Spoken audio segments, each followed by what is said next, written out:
So you want to work in healthcare, but you're not sure where to start. I'm Leah, your host of this podcast, and I'm bringing you the inside scoop on healthcare professions. From doctors to PAs to healthcare administrators and CRNAs, my goal is to let professionals tell their stories and give honest reviews of the careers they have chosen. So whether you're considering a job in healthcare or you simply have an interest in what we do, this show is for you. Welcome back to the So You Want to Work in Healthcare podcast. I'm here with the one and only Heather Schul, or you may know her as Heather the Injector, from my first ever episode of the So You Want to Work in Healthcare podcast. And today we're bringing you a bonus episode. These episodes are going to be every other week. So we'll still have the interview style episodes every other week. And then the weeks in between there, we're going to do a little bonus episode for you guys where we talk about healthcare related topics, pop medicine, and have a little bit of fun. So welcome. If you haven't subscribed yet, please do. And don't forget to leave a review on whichever listening platform you are listening on.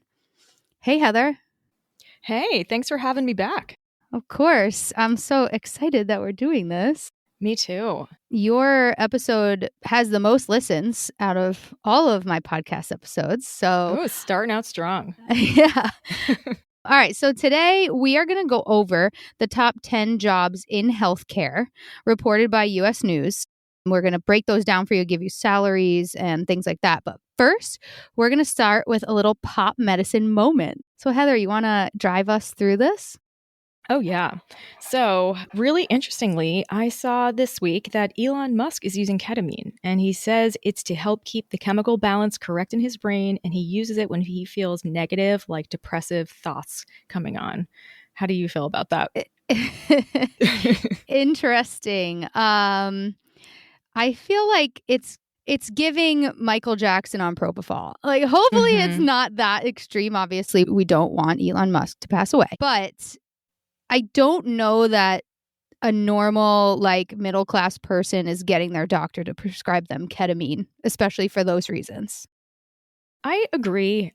As per the FDA, ketamine is a dissociative anesthetic used medically for induction and maintenance of anesthesia, and it is also used as a treatment for depression and pain management. But I'm not that familiar with it used in these circumstances. I would love an anesthesiologist to weigh in on this. Yeah, for sure. I just hope he's doing it very safely. Yes, because it is a very strong drug. And I know it's kind of made its way into the party scene in the last 10 years or so, but that does not mean it is safe. No.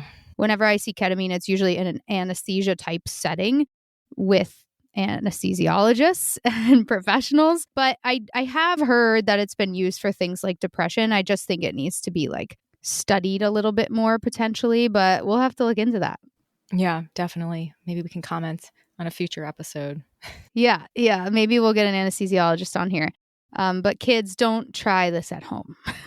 Don't do drugs. Don't do drugs. All right, let's get into this list. So I want to break down the top 10 jobs because that's what my podcast is all about. If you don't listen to the podcast or if this is their first time tuning in, Heather and I are both PAs. I work in orthopedic surgery and Heather works in plastics and aesthetic medicine. So I think you guys are going to really enjoy these little tidbits of information we're giving you in these bonus episodes.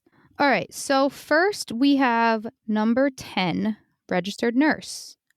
Good old-fashioned nurse. What do you think about nurse being number 10? I think nurses are just one of the most important jobs in the medical team. Facts. I don't think any other medical job that I'm sure that's hitting this list today could survive without nurses. Agree. I think they're so important. We wouldn't be able to get our jobs done without them. Whether we're in the OR, you're working on the inpatient floors in the hospital, we just cannot survive without nurses. And there's actually a shortage right now. Yeah, totally. Especially since COVID, there was like a mass exodus from the nursing field. So nursing is super important. I know a lot of people on social media are talking about how they're leaving bedside nursing, but I hope, and I already see it, that changes are being made in the nursing profession to keep nurses at their jobs because they're the backbone of medicine, in my opinion. Oh, absolutely. We can't function without them. All right. Number 9, psychiatrist. Oh, wow. Well, We definitely don't have enough psychiatrists. And Yeah. the more people we can get working in helping patients with mental health, I think we are just so deficient in covering like that sector of healthcare for patients. So I'm glad to hear that it hit the list of the top 10. Yeah, for patients and for ourselves. Absolutely. Yeah. I just saw a meme the other day by Medthusiast. She puts them on a t-shirt and it says, I think every degree in healthcare should come with a lifetime supply of therapy. And it's so true. It's like, honestly, we need therapy and, whether from a psychiatrist, psychologist, to be much more accessible, because most people can't afford it. Like, I can barely afford it. Mm-hmm. It needs to change. So yeah, psychiatrist. And the median salary is listed as $226,000 a year. There are about 1,900 projected jobs. Okay. Well, hopefully more than that in the future going forward. Yeah. The more we can get, the better. I feel like sometimes my own job, I feel like a therapy dog half the time. So, because, you may be coming in for something that is completely unrelated to this conversation, whether it's aesthetics or whatnot, but I'm also your therapy dog. So perfect. not everyone has someone to talk to. That's true. But I'm always here. Real quick, sorry, I forgot to mention this. Going back to registered nurse, the median salary is $81,000, which I think is higher than it has been. Yeah, I think that is higher as well. It's good. And honestly, I think they deserve well more than that. Yeah, same. They work really hard, long shifts. Very hard. All right, number 8 is oral and maxillofacial surgeon. Oh. The median salary is $239,000 a year, and projected jobs are only 200. I'm actually really surprised that the salary is that low. I would have expected it to be higher. Yeah. They do such fine detailed work in the operating room. So just a lot of skill, a lot of education required to do those surgeries.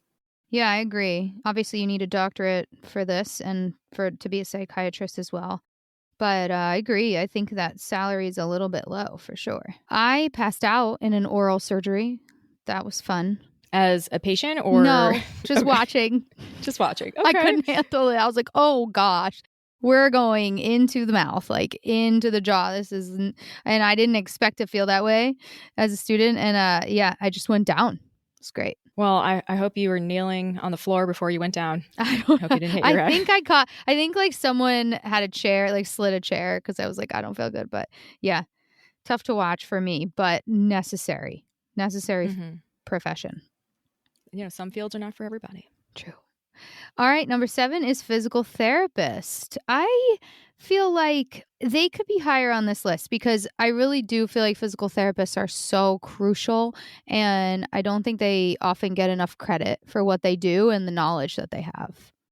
Oh, 100%. They know anatomy so well, and they essentially keep you moving.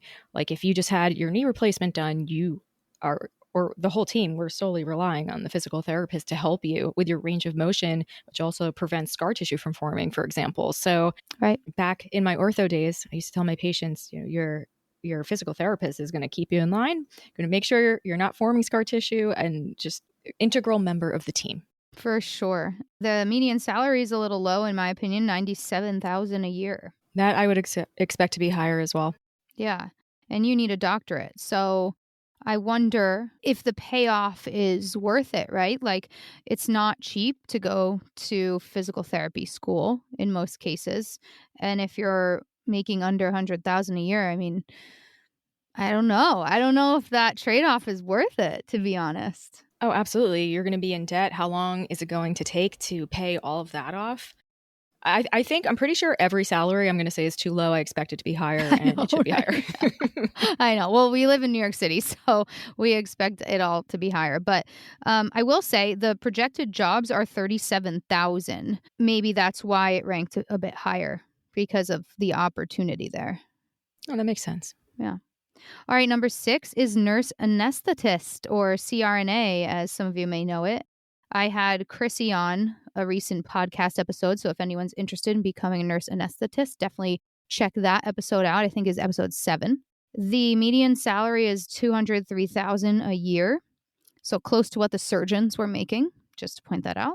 and projected jobs are 4,500 and you need a master's. And actually, I think Chrissy was saying now most of the programs are now doctorates. So I'm not sure why it says master's, but I think most of the programs are doctorates I have to double check that. That was an awesome episode that you recorded with Chrissy. Very insightful. And absolutely, I always am recommending CRNAs as a specialty for somebody, especially if they're a nurse, they're interested in healthcare, and your starting salary is super high. Yeah, that's a good trade-off. Oh, absolutely. Cool job, too. You have a lot of autonomy, but you get to work with anesthesiologists, and it's very hands-on. I would have considered that. Like, if I had gone the nursing path, I think I would have considered a nurse anesthetist. I agree. And I actually did not know what a nurse anesthetist was until I was working as a PA. Really? So that's why this podcast is so important. Yes. All right, next. Number 5, veterinarian. Yes, for the animals. Ooh. Median salary is $103,000 a year, but there are 17,000 projected jobs. So guys, it sounds like the United States needs vets. Are there enough schools to support these future jobs? I don't know. We need more vets. Our dogs and our cats are the most valuable family members we have. So True. Most valuable family members. Absolutely. Interestingly, the unemployment rate is 0.2%, so that's great. And there are a lot of jobs. I'll have to look into how many schools there are, but there's a lot of future growth opportunities, and they rate the stress. So there's like a scorecard. If you go to US News, there's a scorecard. Salary, job market, future growth, stress, and work-life balance. And the stress level is rated a 6.6. Now, I don't know if that's high, or low. How is this stress scale working? I would think it's stressful because if my dog doesn't feel well, I want to cry. Oh, for sure. I can only imagine what it's like to be a veterinarian. Oh my gosh. That I would have become a vegetarian. Vegetarian.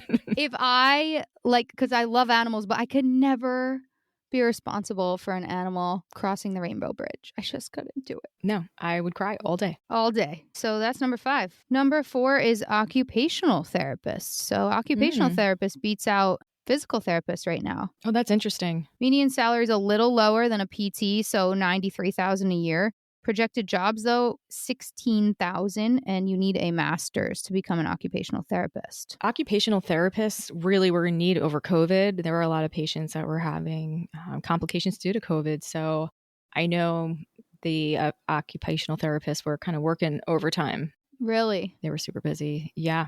Do you know the main difference between physical therapy and occupational therapy? Yes. We're looking it up. I think it's though that occupational therapy is more about activities of daily living, smaller movements, hand stuff. Yeah. I could be totally wrong. It's a branch of healthcare that helps with people of all ages who have physical, sensory, and cognitive problems. Even small things just hand movements, fine motor touch, things like that, exactly as you said. Okay, so fine motor is kind of what I was thinking. Number 3 is speech language pathologist. Interesting. I am surprised to hear it's that high, but that's great. Yeah, me too, given my TikTok comments. I made a video about this subject last year, maybe 2 years ago, and a lot of the speech language pathologists wrote in. They were like, my job sucks. Why is this number 3? This is so crazy. I want to know why. So I'm definitely interested to know. It could be that there are 33,000 projected jobs. I'm sensing that the projected job metric is driving a lot of this list. That's really interesting. I mean, I think it's such an important asset to have for the medical team. And back when I was doing my dietetic internship, so we were working in the hospitals at the time, and for patients that had swallowing disorders, we would have the speech language pathologists come see these patients. And it's really important for the safety of the patient, not only just speech, but also swallowing different liquids. We don't want them to choke. So that whole integral pathway. Yeah, no, it's very important. I want to know if anybody listening is a speech language pathologist. Comment, write to us, send me a DM on Instagram. I'm the PA. But yeah, it's number 3. That's high. And you need a master's to become an SLP. All right.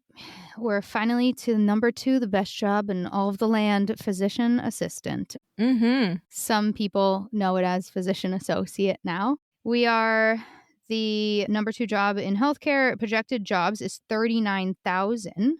Median salary is 126,000 a year, and you need a master's now. It used to be that you just needed a bachelor's, and now a couple years ago they switched it to every program has to be a master's. And I think there's certain states that will require you to have a master's, and in others you don't. Yeah, and obviously we could talk a little more on this subject because we're both PAs, but I think one of the best parts about being a PA is the work-life balance that you can and should have, and the versatility of the job, meaning you can switch specialties whenever you want. Which is exactly what I did. Yes, you did. You totally switched specialties. And there are so many PAs, and not only PAs, NPs as well, very common interest in orthopedics and aesthetics. So there's big crossover there. Yeah, I have a lot of friends who have gone from ortho to aesthetics or plastics. Finally, our number 1 spot is nurse practitioner. Unfortunately, PAs fell to number 2 this year, but number 1 is currently nurse practitioner. The median salary is $121,000. You need a master's now to become a nurse practitioner. And they list projected jobs here, 118,000 projected jobs. So lots of opportunity there. What do you think about NP being the number 1 spot?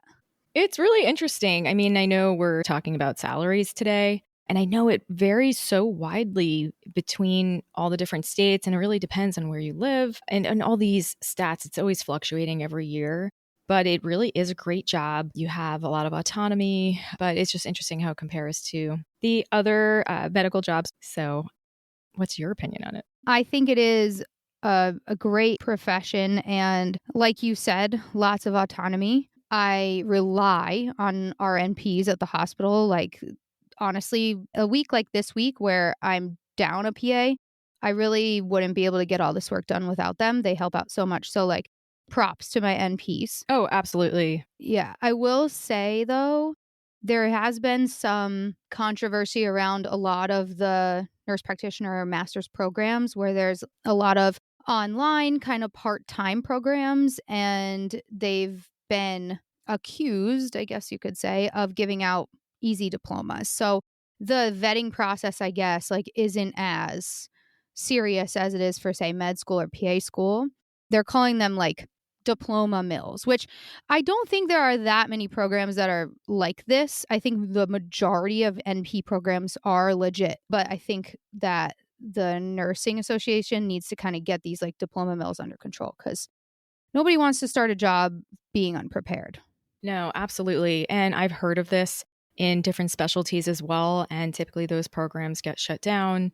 And I don't think anyone wants to start a job not feeling prepared. So I don't think that has any reflection on the nurse practitioner job in general. I think it's a fantastic job. And I agree with you. Back when I was working in orthopedic surgery, we heavily relied on our nurse practitioners to help. At the time when I was working as a private PA, I was the only PA and I needed assistance. And the nurse practitioners would help with calling our surgical patients, helping with medication refills, and just a lot of the follow-up care that could take a lot of time away from me seeing patients in clinic. So it was invaluable to have them. I'm not against it being the number 1 job. I mean, I think there's a lot of promise there, and they can do a lot, and they can start their own practices and practice independently. So I wish PA was still number 1, because I think it's the best job in healthcare, but it can't be number 1 all the time. I guess we have some favoritism going on. Yeah. But I'm also curious, I don't know if you have this information, what the top paying state is for nurse practitioners or even the other specialties. Hopefully on our next episode, we're going to go through that for PAs. When I look on the U.S. News site, I do not think it breaks it down by state. But yeah, I'd be curious. I will add, nurse practitioner at the number 1 spot has 118,000 projected jobs. But I hope you guys enjoyed this program. This was great. Yeah, I get a lot of questions about this, and I think we needed to break it down because it changes a little bit every year too. I hope this helped you all in making a decision for yourself. If you want more information on this, you could go on the US News website or you can DM us. Don't forget to leave a review on the podcast. Hopefully you guys like this little setup of the bonus episodes. If you do, let us know so we'll keep doing them. Thanks for having me back. Of course. You can find me at Hello I'm the PA on social media. You can find Heather at Heather the Injector _NYC. We will see you next time in about 2 weeks on the next bonus episode. Don't forget to tune into last week's episode where I interviewed Sanjay Juneja. He is the Onc Doc. I'm sure you all know him. It was a great interview. We really talked about the hard stuff. So if you're interested in becoming a doctor of oncology or a PA in oncology, definitely listen to that episode. Can't wait to see you guys next time. Thanks, Heather. Bye. Bye. This is the So You Want to Work in Healthcare podcast. Don't forget to subscribe to stay up to date on the latest releases.